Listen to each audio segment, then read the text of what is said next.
एक बड़ा ही धनवान आदमी एक गांव में रहता था। जैसे कि ज्यादातर पैसे वालों को होता है, इस धनवान सेठ को भी अपने पैसों का घमंड था। वह जिस गांव में रहता था वहां पर ज्यादातर लोग किसान थे।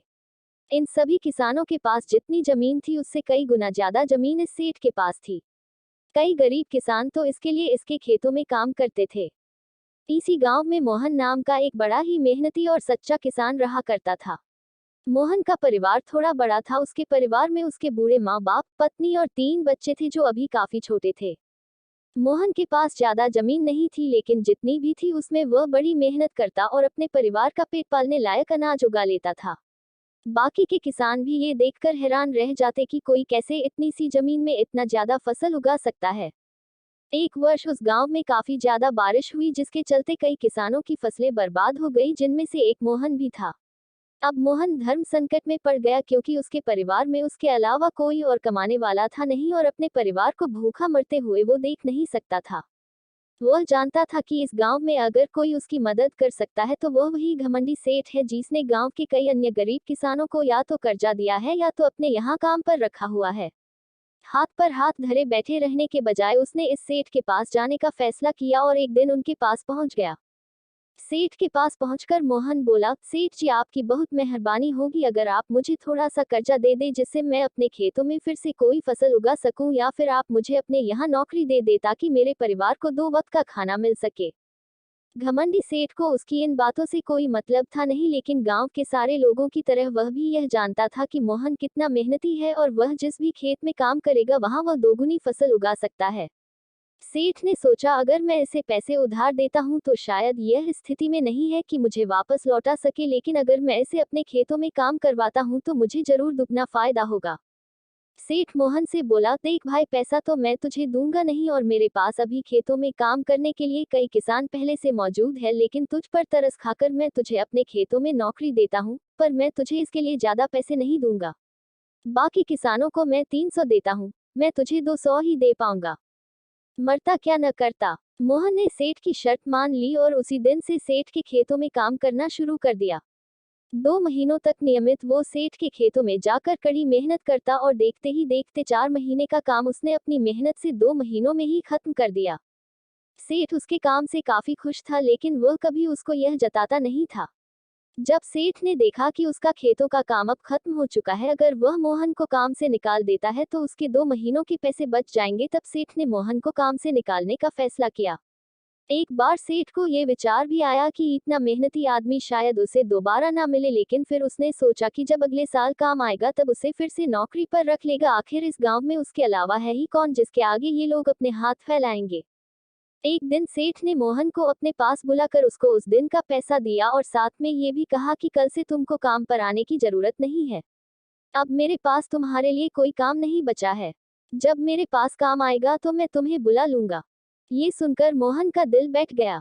पिछले 2 महीनों से कम ही सही उसके बच्चों और परिवार के पेट में अन्न का दाना जा तो रहा था, अब वह क्या करेगा। यही सोचकर उसकी आंखों से आंसू निकल आए। मोहन ने सेठ के पैर पकड़ लिए और गिड़गिड़ाने लगा, सेठ जी, मुझे इस काम की बहुत जरूरत है, मुझे मत निकालिए।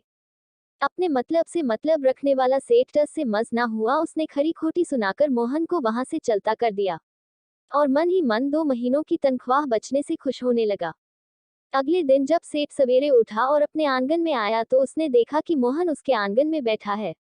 सेठ ने उसको पास बुलाकर पूछा कि क्या हुआ, तुम क्यों यहाँ पर बैठे हो। मोहन बोला, सेठ जी, मुझे वापस काम पर रख लीजिए। आप जानते ही हैं मेरी आर्थिक परिस्थिति कैसी है, थोड़ी दया कीजिए। लेकिन सेठ ने उसकी एक न सुनी और फिर एक बार उसे बुरा भला कहकर वहां से जाने के लिए कहा। बेचारा मोहन अपना सिर नीचे झुका के वहां से चला गया। अगले दिन फिर यही घटना दोहराई गई। मोहन फिर सेठ के आंगन में बैठा था। सेठ ने फिर उसको वहां से जाने के लिए कहा। यही घटना अगले कई दिनों तक चलती रही। अब तो मोहन सेठ के हकालने पर भी वहां से नहीं जाता था और वहीं पर बैठा रहता था। एक बार सेठ ने उससे पूछ लिया, तुम कैसे आदमी हो, मैं तुम्हारा इतना अपमान करता हूँ लेकिन तुम्हें कोई फर्क ही नहीं पड़ता। तब मोहन ने सेठ से कहा, बुरा तो बहुत लगता है सेठ जी, लेकिन जब घर जाता हूँ और भूख से बिलखते अपने माँ बाप और बच्चों को देखता हूँ तब यह अपमान मुझे कुछ भी नहीं लगता। इतना सब कुछ होने के बाद भी सेठ का दिल जैसे पत्थर का बना हुआ था। उसने मोहन को अभी तक काम पर नहीं रखा और ना ही उसका ऐसा करने का कोई इरादा था। एक दिन सेठ ने सोचा कि कुछ दिनों के लिए किसी और गांव चला जाता हूं ताकि मोहन से पीछा छुड़ा सकूं। अगले दिन मोहन के आने से पहले ही सेठ अपने परिवार को लेकर अपने किसी संबंधी के यहाँ चला गया और वहां पर 10 दिनों तक रहने के बाद फिर अपने गांव, अपने घर वापस लौटा। घर लौटते ही सेठ ने आसपास हर जगह नजर दौड़ाई तो पाया कि वहां पर अब मोहन नहीं था। सेठ ने सोचा मेरी तरकीब काम कर गई। लगता है मोहन से अब पीछा छूट गया है। हालांकि अब सेठ के द्वार पर मोहन नहीं बैठा था, लेकिन मोहन का विचार अभी भी सेठ के मन में घर कर बैठा था। सेठ सोच रहा था मोहन इतनी जल्दी हार मानने वाला आदमी तो नहीं दिखता है। उसके साथ क्या हुआ होगा? क्या उसे कहीं कोई और काम मिल गया होगा, या फिर और कुछ? इन विचारों ने सेठ को बेचैन कर दिया और आखिरकार सेठ को मोहन की खबर लेने के लिए गांव में जाना पड़ा। सेठ को मोहन का पता नहीं मालूम था, इसलिए अड़ोस पड़ोस के अन्य किसानों से पूछने पर पता चला कि मोहन घायल हो चुका है और अपने घर पर आराम कर रहा है।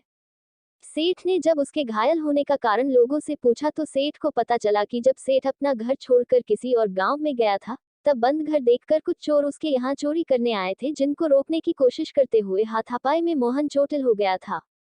इमोशनल हिंदी कहानियां। ये सब जानने के बाद सेठ का पत्थर का दिल भी अब मोम की तरह पिघल गया। सेठ को अपने किए पर पछतावा होने लगा। सेठ ने अपने आप को याद दिलाया कि कैसे उसने एक शरीफ और सच्चे आदमी को ज्यादा काम करवा कर भी उसको पूरा पैसा नहीं दिया और जिसको गले से लगाना चाहिए था उसे ठोकर मारकर भगाता रहा। सेठ मोहन का घर का पता पूछकर उसके घर पहुंचा तो देखा कि मोहन की घर की हालत बहुत खराब है। उसका परिवार भूख से बेहाल है और वह खुद अपने हाथ पैर पर चोट के साथ एक खाट में पड़ा हुआ है। ये दृश्य देखकर सेठ की आंखों से आंसू बह निकले। सेठ ने मोहन के पास जाकर उससे सच्चे दिल से माफी मांगी। उसको उसकी मेहनत के पैसे दिए, उसका इलाज करवाया और उसको हमेशा के लिए अपने यहाँ काम पर रख लिया। दोस्तों, इस खूबसूरत कहानी से हमें कई पाठ सीखने के लिए मिलते हैं।